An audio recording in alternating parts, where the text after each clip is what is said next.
Geralmente, tipo, quando a gente avalia o potencial de alguém, seja para preencher uma daquelas vagas de emprego super críticas ou para formar uma equipe nova do zero, existe uma expectativa quase inabalável de uma frieza cirúrgica, né? Uhum, com certeza. A gente busca aquela objetividade total. Exato. É exatamente como ler o manual de instruções de um carro esportivo. O documento vai lá e lista a potência do motor em cavalos, o peso do chassi, o torque máximo. É tudo incrivelmente binário e muito técnico. É, o papel aceita tudo, sabe? Pois é. E, para ser sincero, o mundo corporativo adora isso porque passa uma falsa sensação de segurança. A gente coloca os diplomas de um lado, os anos de experiência do outro e pronto. Achamos que temos o mapa completo. É uma zona de conforto imensa. Nós gostamos muito de coisas que podem ser quantificadas em planilhas, sabe? Categorizadas naquelas pastas do RH e simplesmente arquivadas. Reduz o trabalho. Muito. Reduzir a complexidade humana a uma lista de viabilidades técnicas nos poupa de um trabalho mental enorme. Mas é aí que mora o perigo. É, porque aí a realidade bate à porta. A gente entra naquele território caótico que é a convivência diária. A colaboração sob pressão, as crises inesperadas. E, de repente, aquele manual de instruções maravilhoso do carro se mostra completamente inútil. Totalmente inútil. Porque as especificações técnicas, tipo, não dizem absolutamente nada sobre como esse carro vai se comportar quando estiver derrapando numa pista molhada no meio da noite com os freios falhando. Nossa, essa é a definição perfeita de uma miopia corporativa sistêmica, né? As lideranças se apegam de um jeito quase desesperado às habilidades técnicas, aos currículos impecáveis. Aos certificados. Isso, certificados e torciência e tudo mais. Mas, no fim das contas, o dia a dia exige lidar com a imprevisibilidade do comportamento humano. É por isso que tem aquele velho ditado: a gente contrata pelo currículo, mas demite pelo comportamento. Bem-vindo a mais um mergulho profundo nos dados. E é exatamente para resolver esse abismo gigante entre o currículo e o caráter que a nossa exploração de hoje existe. E tem muita coisa boa nas pesquisas de hoje. Tem sim. Olhando para a pilha de artigos que a gente recebeu para analisar, a nossa missão para quem pediu essa investigação é desvendar uma ferramenta muito surpreendente. O material vem direto da Universidade de Michigan, mais especificamente do Positive Organization Center, da Ross School of Business. Uma instituição de muito peso. Certo. Vamos desvendar isso, porque a proposta aqui é entender como uma simples mudança de foco na forma como a gente se apresenta, tipo, passando do tradicional o que sabemos fazer para quem somos quando estamos no nosso melhor, pode reconfigurar totalmente a confiança no ambiente de trabalho. O que é fascinante aqui é o antídoto psicológico que essa pesquisa de Michigan oferece pra gente. Antídoto? Como assim? É que, pensa bem, nós vivemos num ecossistema corporativo que é frequentemente obcecado por relatórios de falhas, métricas implacáveis de desempenho, auditorias para achar erro, e isso se choca de frente com um mecanismo de sobrevivência do nosso próprio cérebro, o famoso viés de negatividade. Ah, claro. A gente lembra muito mais do feedback ruim do que do elogio, né? Exatamente. O cérebro humano é literalmente programado para focar, reter e ficar ruminando sobre o feedback negativo. Essa ferramenta da pesquisa, que eles chamam de apresentação do melhor eu, ou Best Self Introduction, atua como uma intervenção direta contra esse instinto natural. Ela quebra o padrão. Isso. Ela força uma pausa tática na rotina para a gente olhar ativamente para as forças fundamentais de um indivíduo. Mas, assim, lendo essas anotações, eu confesso que tive um momento de ceticismo inicial. Porque, para entender o impacto real dessa mudança, a gente precisa primeiro desconstruir o que há de tão errado com aquelas rodadas de apresentação tradicionais. Aquelas de começo de reunião? É, aquelas de quebra-gelo. É sempre a mesma coisa. A pessoa levanta e diz: "Ah, olá, eu fiz a faculdade tal, tenho um mestrado na instituição Y e sou diretor financeiro há 10 anos focando em fusões." Super engessado. Uma leitura de currículo em voz alta. É quase robótico.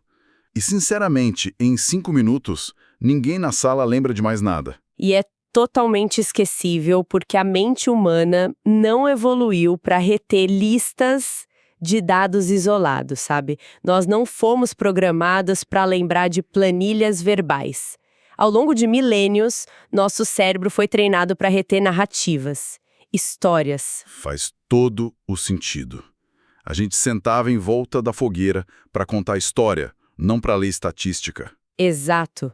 Quando o foco de uma apresentação está só nas realizações e nos cargos, o que acontece psicologicamente é a ativação imediata de um modo de comparação e de competição na sala. Nossa, é verdade. A pessoa já fica medindo forças. Uhum.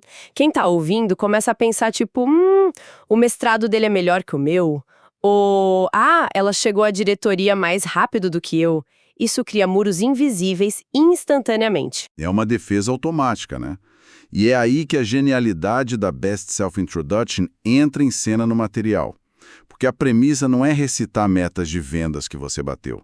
A tarefa exige compartilhar uma história curta. Uma história real. Sim, absolutamente verdadeira, que não seja embaraçosa para quem conta, claro, e que ilumine os traços únicos daquela pessoa em ação. O foco sai do fazer o seu melhor, que é a nota alta, o bônus no fim do ano, e vai para o ser o seu melhor, que é revelar o seu caráter numa situação real. É uma mudança sutil, mas que muda tudo. Voltando àquela nossa analogia do carro, é a diferença entre ler aquele manual chato de 200 páginas e assistir a um vídeo gravado no celular desse mesmo carro fazendo uma manobra evasiva impressionante debaixo de uma tempestade para evitar um acidente. Uau, perfeita essa imagem. A gente deixa de ver a promessa de performance e passa a ver a segurança real ali, em ação. E as pesquisas mostram que equilibrar aquele nosso viés natural de negatividade com esse tipo de foco narrativo mais positivo fortalece os laços interpessoais de uma forma quase imediata. Porque ativa a empatia, imagino. Sim, ativa a empatia em vez da competição. E o mais importante, serve como uma base crítica para o autodesenvolvimento. Porque, na maioria das vezes, a gente mesmo não tem consciência das forças gigantescas que demonstramos no nosso dia a dia. Ok, a teoria soa maravilhosa, é super inspiradora. Mas eu preciso fazer o papel de advogado do diabo aqui, porque o papel aceita qualquer teoria bonita, né? Manda ver. Como que isso não vira apenas, sei lá, um jargão corporativo da moda ou uma sessão de massagem de ego coletiva? Porque se alguém pede para um funcionário levantar no meio de um escritório super competitivo e contar uma história incrível sobre si mesmo, a linha entre inspirar a equipe e parecer ter o maior ego da cidade não é perigosamente fina? Olha, é uma dúvida perfeitamente válida. E, de fato, é a maior resistência inicial a esse método quando ele é aplicado. Mas os estudos de caso que foram conduzidos na Universidade de Maryland ilustram exatamente o porquê de isso não ser um mero exercício de vaidade. Ah, as histórias da pesquisa. Isso. As anotações trazem o caso de um aluno que odiava profundamente essa dinâmica. Ele achava a ideia ridícula. Foi praticamente forçado a participar pelo grupo. Aquele clássico aluno que senta no fundo e cruza os braços. Exatamente esse. Ele foi o último a falar e tentou escolher a história mais banal e menos gloriosa possível só pra acabar logo com aquilo e ir embora. O que, ironicamente, pelo que eu tô vendo aqui nas notas, acabou sendo um tiro pela culatra maravilhoso, porque a história era simplesmente fantástica. Foi incrível.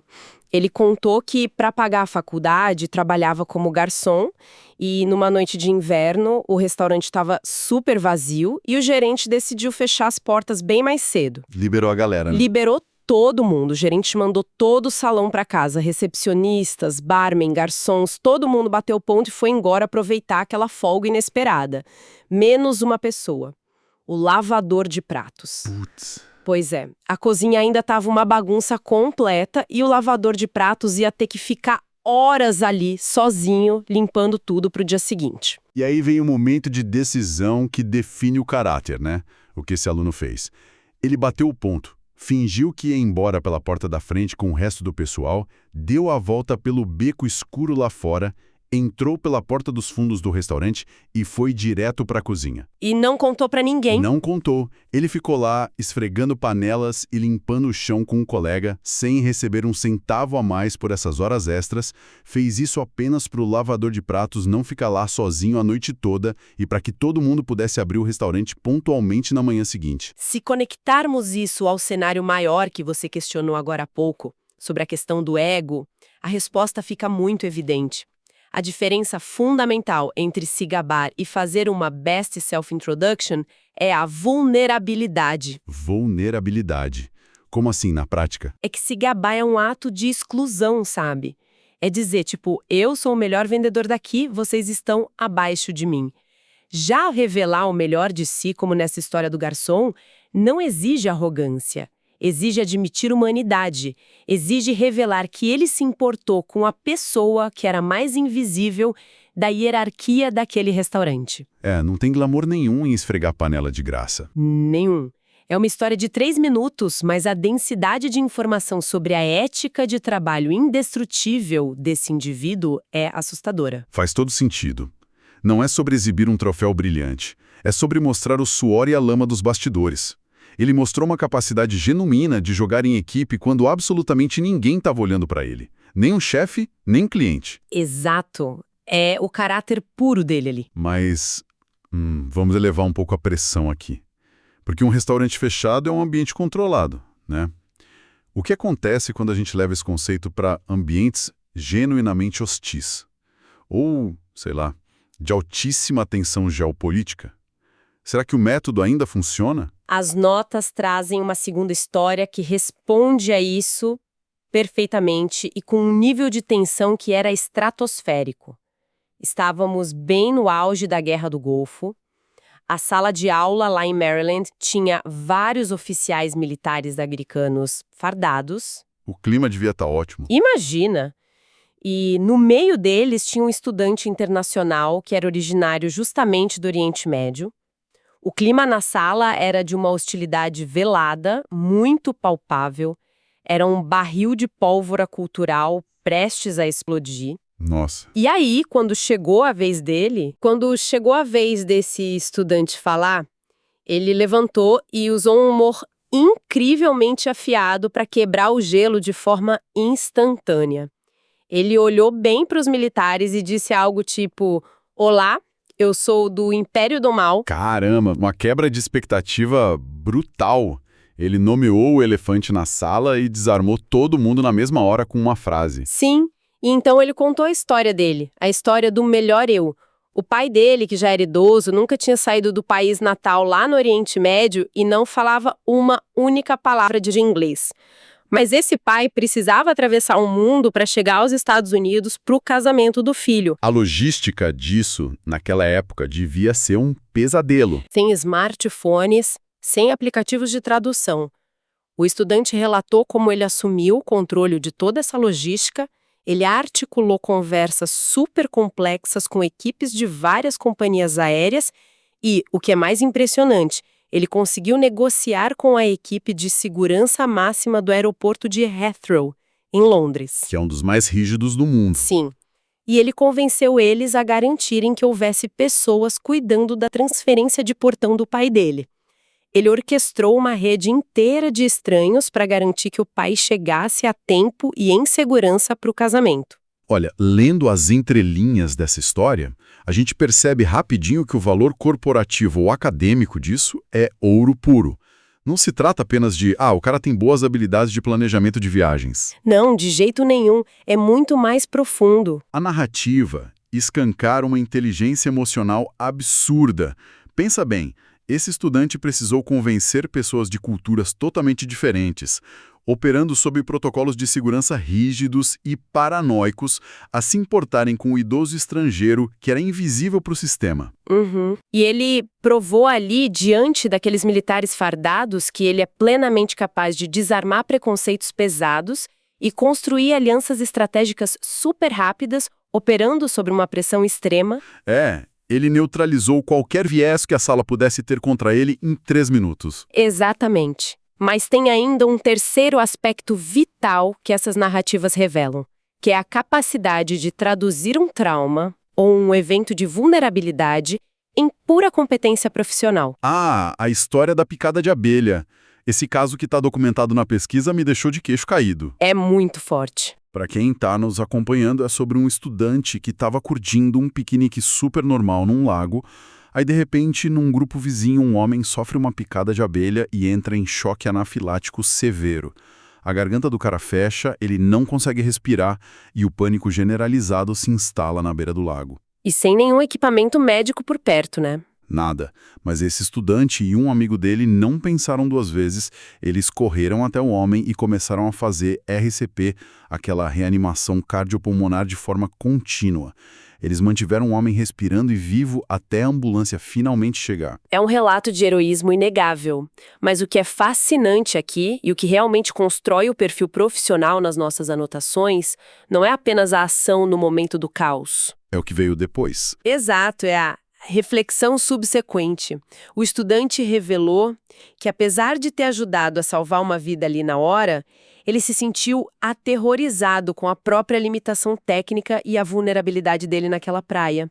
Ele sentiu que não sabia o suficiente para lidar com aquilo de verdade. A ficha caiu para ele. Sim, e a resolução dele foi prometer a si mesmo nunca mais ser um mero espectador despreparado diante de uma crise. A partir daquele dia, ele pegou e se matriculou numa série de cursos avançados de primeiros socorros. E concluiu todos. Nossa, isso responde perfeitamente àquela dúvida de como traduzir uma história muito pessoal para o mundo corporativo. Porque pensa na psicologia da coisa. Quando alguém senta na sua frente e você ouve que essa pessoa manteve a calma enquanto um homem quase morria sufocado, e que depois ela ainda buscou treinamento para ser ainda melhor naquilo, o cérebro de quem está ouvindo faz um salto cognitivo automático. Uma projeção, né? Exato. O gerente ou o colega de trabalho pensa na hora. Cara, se essa pessoa corre em direção ao problema em vez de fugir dele, gritando na beira de um lago, ela certamente não vai abandonar o meu projeto de engenharia quando o servidor da empresa derreter numa sexta-feira à noite. É a prova definitiva de resiliência. Perfeito. O cérebro faz essa tradução de competência quase sem esforço, porque a confiança baseada no caráter é plenamente transferível entre contextos diferentes. Aqui é onde fica realmente interessante. Como que a gente tira tudo isso do campo das ideias bonitas e aplica de verdade numa empresa? Porque as nossas fontes detalham que não basta só jogar as pessoas numa roda no meio da sala e mandar contarem histórias aleatórias, senão vira bagunça. Vira terapia de grupo sem direção, tem que ter estrutura. Exato. E existe uma engenharia por trás disso. Um processo prático chamado método da díade. Basicamente envolve dividir a sala inteira em duplas. E aí, o parceiro A tem cerca de 3 a 5 minutos para contar a sua história de quando esteve no seu melhor. Mas o parceiro B não está ali só esperando a sua vez de falar com cara de paisagem, né? Não mesmo. Essa é a virada de chave do processo. O parceiro B tem um papel intensamente ativo que exige muita carga cognitiva na hora da escuta. É quase como se o ouvinte fosse um garimpeiro. Quem escuta precisa segurar uma peneira imaginária ali, prestando uma atenção absoluta no fluxo de palavras do colega e garimpando ativamente as pepitas de ouro que estão escondidas na história. E essas pepitas são as forças de caráter. Isso. E quando o parceiro A termina de falar, aquele silêncio inicial é quebrado pelo parceiro B, que tem a obrigação de listar e declarar em voz alta as qualidades que ele encontrou na história. E só depois disso eles trocam de papel. Mas eu fico imaginando, na prática, esse exato momento em que alguém te elogia olhando nos seus olhos deve gerar um atrito emocional enorme, não? Gera sim. Gera uma vulnerabilidade imensa e é exatamente por isso que funciona tão bem. O material da Ross School of Business destaca muito as reações durante esse debriefing, que é esse momento de compartilhar o que foi garimpado. E como a galera reage? As pessoas frequentemente relatam surpresa.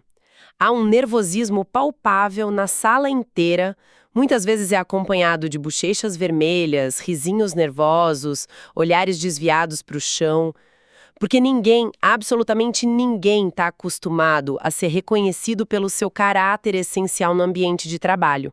A gente só é reconhecido pela meta batida. É muito raro alguém te olhar e dizer, nossa, você é muito íntegro. Pois é, mas logo após esse desconforto inicial, surge um alívio muito profundo. Ser visto de forma verdadeira gera um pico massivo de emoções positivas. E, do ponto de vista neurológico, emoções positivas literalmente abrem a mente do grupo. Elas diminuem as posturas defensivas e pavimentam o caminho para uma colaboração muito mais criativa e menos paranoica. Tem um detalhe técnico nas notas que me chamou muito a atenção. O texto menciona que, mesmo que as pessoas não usem palavras tão sofisticadas, o que elas encontram nas histórias quase sempre se alinha com o modelo VIA. Ah, sim, o modelo de forças de caráter, do Instituto VIA.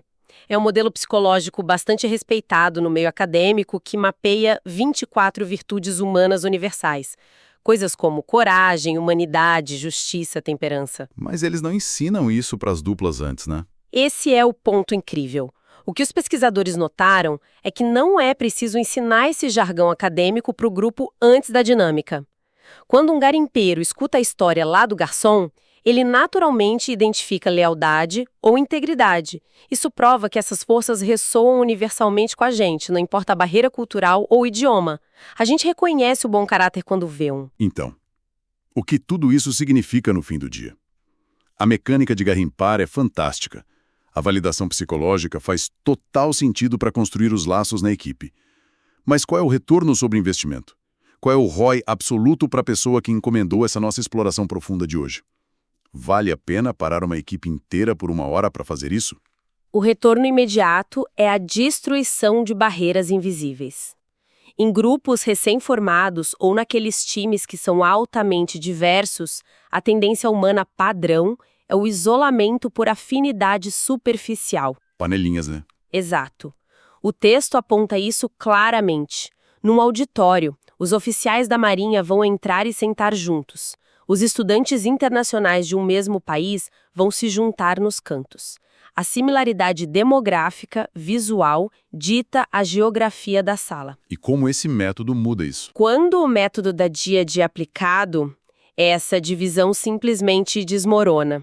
As pessoas percebem super rápido que a coragem necessária para enfrentar um problema de logística no Oriente Médio é a mesmíssima coragem necessária para salvar alguém de um choque anafilático num lago. As semelhanças profundas de caráter esmagam a diversidade visual ou superficial. A empatia toma conta.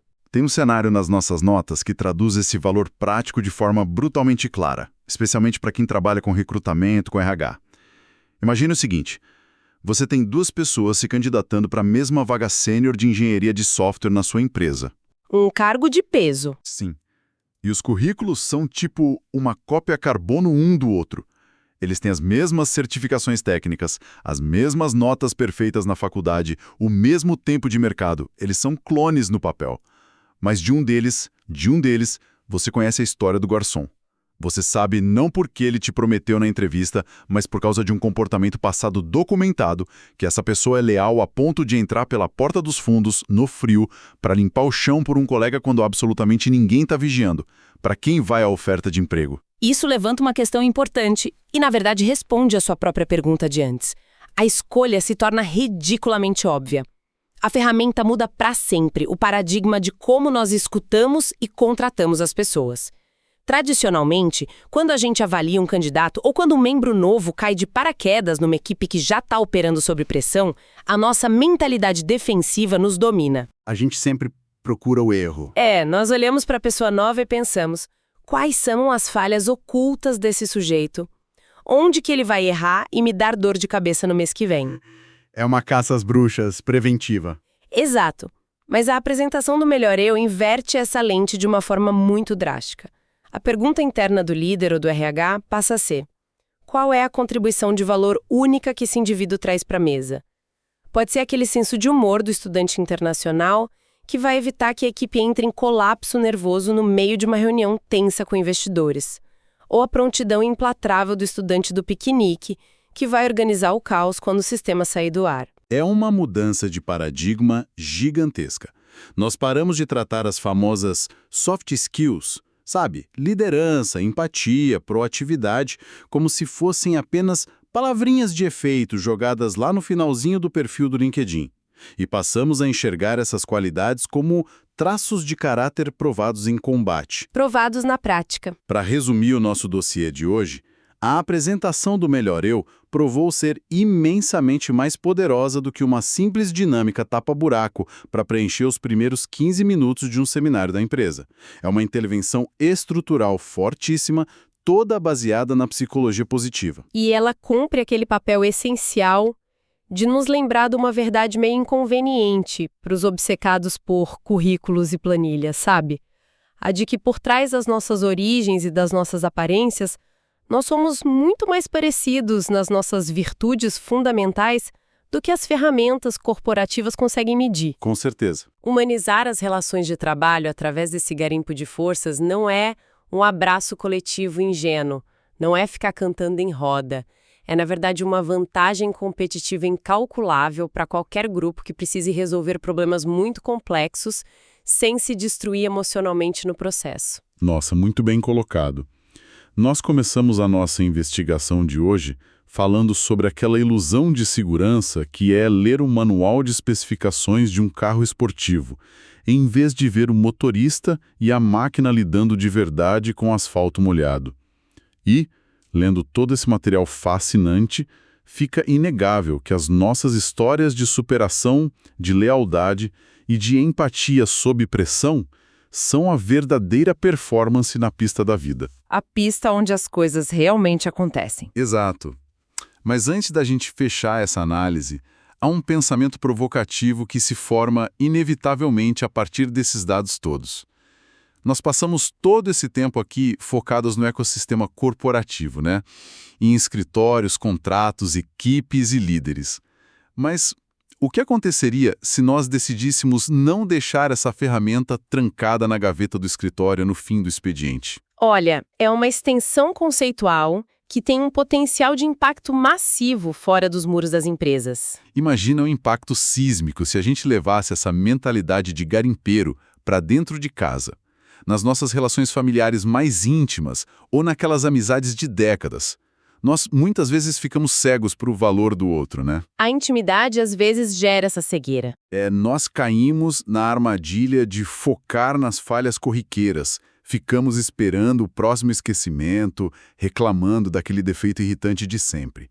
Mas e se, amanhã, no café da manhã, ou no próximo jantar, em vez de ouvir as histórias rotineiras da sua família com pressa, nós escutássemos com aquela peneira na mão? Nossa! Isso reescreveria totalmente a dinâmica de confiança e de respeito de qualquer relacionamento. Completamente. Imagina a força de interromper uma conversa simples, tipo sobre um dia estressante no trânsito ou um problema que a pessoa teve no supermercado e dizer: sabe, ouvindo você me contar isso agora, eu acabei de perceber uma demonstração incrível de paciência e de humanidade da sua parte. É muito forte. É transformar algo cotidiano num reconhecimento muito profundo. Isso é transformar o banal em reconhecimento puro. Fica aqui o convite para quem está acompanhando essa nossa exploração. Que tal jogar fora, pelo menos por um dia, aquele manual de instruções focado só nos defeitos das pessoas ao seu redor e começar a assistir com a atenção de um verdadeiro garimpeiro a performance incrível que elas entregam silenciosamente todos os dias. Nos vemos no próximo mergulho profundo nos dados, aqui na nossa análise. Até a próxima.